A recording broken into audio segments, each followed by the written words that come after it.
Vores nuværende graf viser den aftagende iltmængde inde i køleskabet, mens duar ligger der.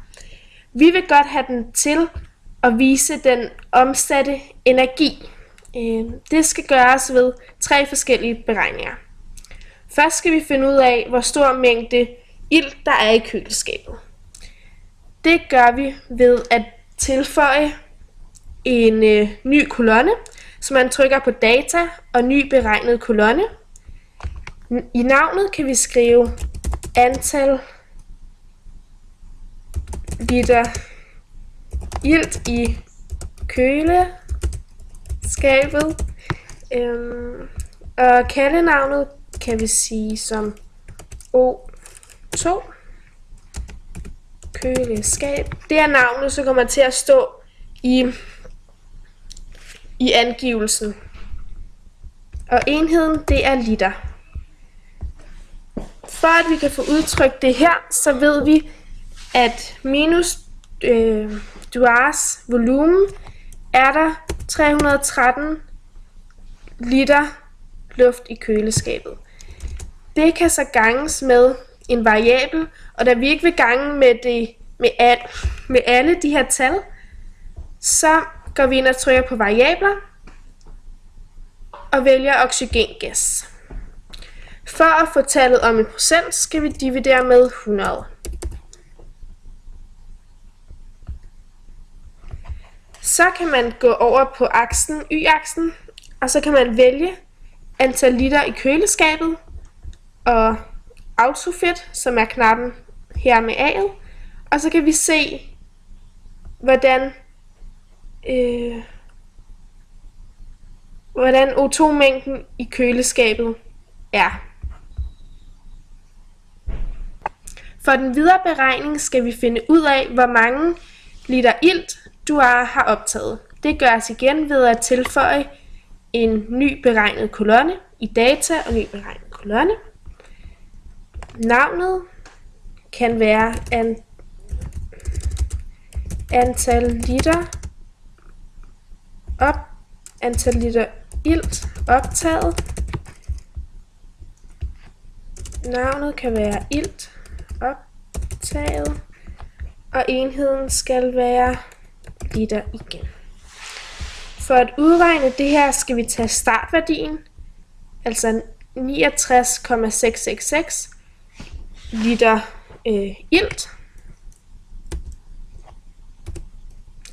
Og her skal det være et punktum i stedet for et komma, fordi det er et amerikansk program.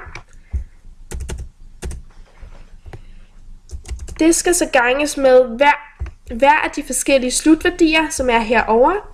Så i det samme som forrige beregning, så jeg kan nu se, at jeg har begået en fejl. Der skal selvfølgelig ikke stå gange, men minus. Fordi vi skal trække det fra for at finde forskellen. Så går vi ind i variabler igen og siger og vælger den, der hedder antal liter i køleskabet, fordi så bliver værdien trukket fra hver gang. Og så kan vi sige udført. Og igen går vi hen på y-aksen og vælger antal liter optaget og trykker autofit op i toppen. Og så kan vi se, hvordan duar optager mere og mere ilt. Den sidste beregning for at få det om til energi gøres igen ved at trykke data, ny beregnet kolonne, og kolonnenavnet kunne være omsat, energi, og kaldenavnet, energi omsat.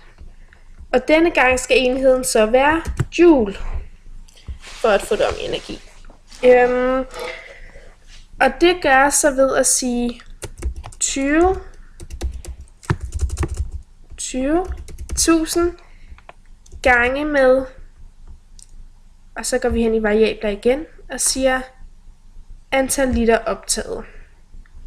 Så vi får, jeg valgte som sagt antal liter optaget, fordi jeg skal finde ud af, hvor mange joule det er.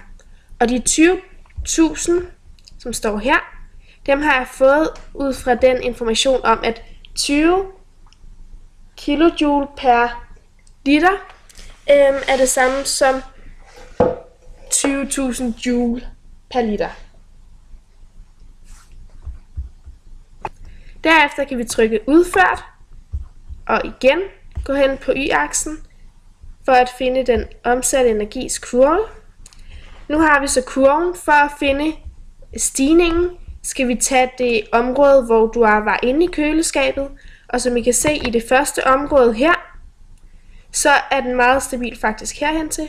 Så er den meget stabil, fordi vi vil tage en prøve og se, om iltniveauet var stabilt.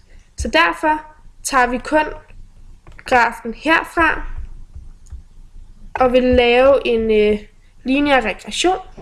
Så går vi op i den, der hedder kurvepasning her. Kurvetilpasning.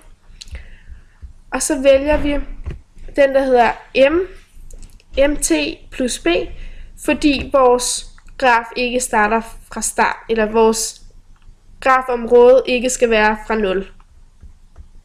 Så kan vi se her med en prøvetilpasning. Det ser fint ud. Så trykker vi OK, og kan derfra aflæse, at bruger 100 joule per sekund, og det er herved hendes energiforbrug per sekund, imens hun ligger i køleskabet.